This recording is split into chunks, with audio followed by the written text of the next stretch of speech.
Very interesting questions we are having. In this program, we are having 4 lines, right?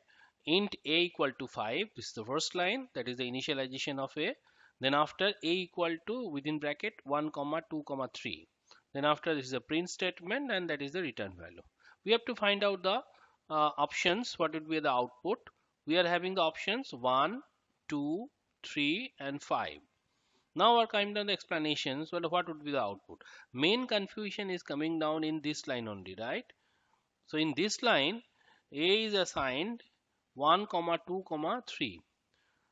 Practically, the variable a, that is variable a equal to, initially it is defined as 5.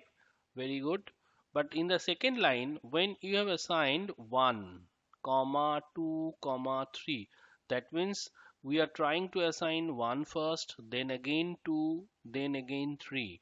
So what is happening at the end? What the value will be finally assigning? And that is 3.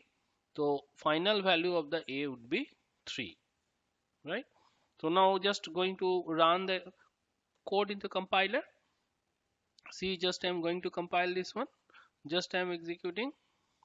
Fine. See, the output is 3 here. So the output of this program is 3. So we are coming down the options. As per the options given, option C is the correct one.